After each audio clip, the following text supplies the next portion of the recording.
l'ECO, c'est la monnaie des 8 pays, en tout cas, de l'Afrique de l'Ouest. Et déjà en 2017, les chefs d'État de l'Afrique de l'Ouest m'ont confié la présidence de la conférence des chefs d'État de l'Union économique et monétaire ouest-africaine.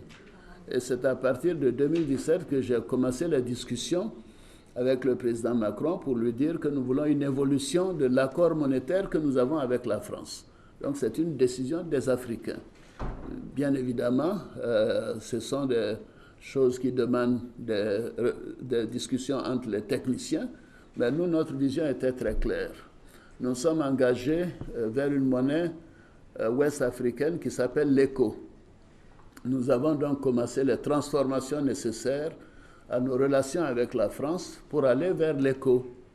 Alors, les décisions que nous avons arrêtées, qui ont été annoncées en présence du président Macron, c'est des décisions des chefs d'État de l'UEMOA que j'avais vues au préalable le 3 décembre à Dakar et qui m'ont autorisé à prendre ces décisions que j'ai signées en leur nom. Un, c'était de dire que nous allons abandonner la terminologie de franc CFA et nous allons nous orienter vers l'appellation de l'ECO quand nous allons mettre l'ECO en place. Donc c'est notre décision. La deuxième décision que nous avons prise, c'était de dire que les avoirs, les devises que nous avons auprès du Trésor français dans le compte d'opération seront transférées à la Banque centrale et la Banque centrale en fera ce qu'elle voudra. Elle peut placer une partie à la Banque d'Angleterre, à la Banque du Canada, à la Banque de France, ailleurs, mais ces réserves ne seront plus au Trésor français et le compte d'opération sera fermé. Et le gouverneur est en train de procéder à cette fermeture. La troisième décision que nous avons prise, c'est de dire que les Français ne siégeront plus au conseil d'administration de la Banque centrale, au comité de politique monétaire de la Banque centrale et à la commission bancaire.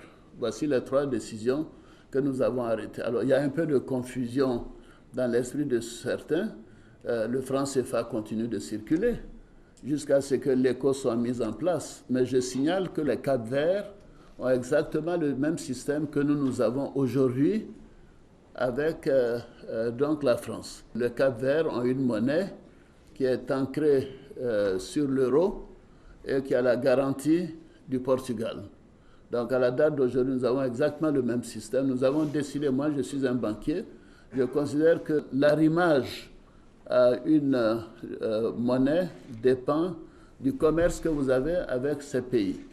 Pour le moment, parce que nous sommes des pays agricoles et notre commerce est avec l'Union européenne, nous sommes mis d'accord, les chefs d'État, que nous continuons la fixité, l'arrimage à l'euro. Parce que c'est ça qui est dans notre intérêt. Si nous étions tous des pays pétroliers, peut-être que nous aurions arrimé notre monnaie au dollar, comme le fait l'Arabie saoudite. Les gens oublient cela, l'Arabie saoudite c'est 10 fois l'UEMOA, mais leur monnaie est arrimée au dollar, parce qu'ils exportent le pétrole essentiellement vers les États-Unis. Nos importations vont vers l'Europe, les produits agricoles, cacao, café, etc. Donc nous nous arrimons à l'euro. Maintenant, qu'est-ce qui va se passer quand nous arriverons à remplir les critères de convergence? Déjà, je pense que les 8 pays de l'UEMOA remplissent quasiment tous les critères de convergence en 2019, mais pas tous encore.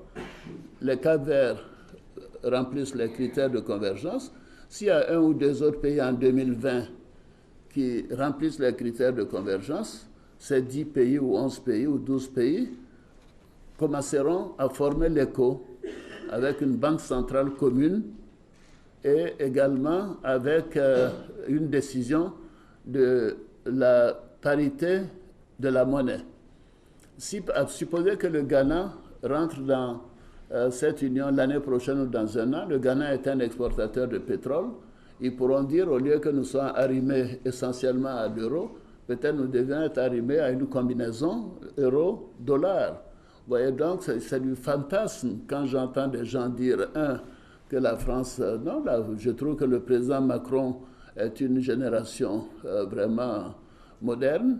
Il a compris que c'était mieux pour les pays africains qu'à s'ils décident de faire ce changement, qu'ils le fassent. Et nous prenons nos responsabilités, nous l'avons fait.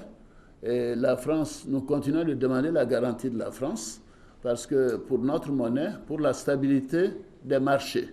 Et depuis que nous avons pris cette décision, vous voyez le marché de Londres, de New York ou de Paris, ça n'a pas bougé. Les taux d'intérêt sur le franc CFA à moyen et long terme, le taux d'intérêt sur notre dette, ça n'a pas bougé. Le taux d'inflation est toujours aussi faible. Je fais preuve d'humilité, mais je suis quand même ancien gouverneur de la Banque centrale, ancien directeur général adjoint du Fonds monétaire international. Je sais ce qui est bon pour mon pays. Donc les propos des populistes ne m'intéressent pas. Nous faisons ce qui est dans l'intérêt de nos populations, et nos populations ont un système qui marche. Nous avons 6 mois, vous savez, de réserve de change en devises. Aucun autre pays de la zone ne l'a au sein de la CEDEAO. Alors, donc, nous voulons continuer cette garantie de la France au cas où, mais nous savons que ça ne va pas jouer puisque nous avons suffisamment de devises. Alors, je vous dis tout cela pour dire que, un, c'est une réforme des chefs d'État de l'UMOA, et deuxièmement, cela ne remet pas en cause notre volonté d'aller vers l'éco, mais il faut des critères de convergence, que tout le monde réduise ses dépenses pour que le déficit sur le PIB soit contenu, que le taux d'inflation soit réduit, que l'endettement soit réduit. L'endettement en Côte d'Ivoire est de 48%, mais dans d'autres pays que je nommerai pas, c'est au-delà de 70%. Alors il faut que ces pays arrivent à réduire leur dette en dessous de 70%, et ainsi de suite. Donc la plupart des pays de l'UMOA remplissent ce critère, et je signale enfin que ces pays de l'UMOA ont un taux de croissance moyen de plus de 6% depuis 6 ou 7 ans. On me dira que c'est en grande partie à cause de la Côte d'Ivoire qui fait 40-45%, mais tous les autres pays ont fait des progrès. C'est-à-dire que la politique monétaire est bien menée, elle est bien gérée, les politiques structurelles, macroéconomiques sont également donc confortables. Voilà, donc je tiens vraiment à faire cette prévision, c'est notre décision, et nous allons vers l'éco. Quand l'Europe a décidé de l'euro, vous savez, la décision a été prise, mais il a fallu 3 ans pour que ça se matérialise.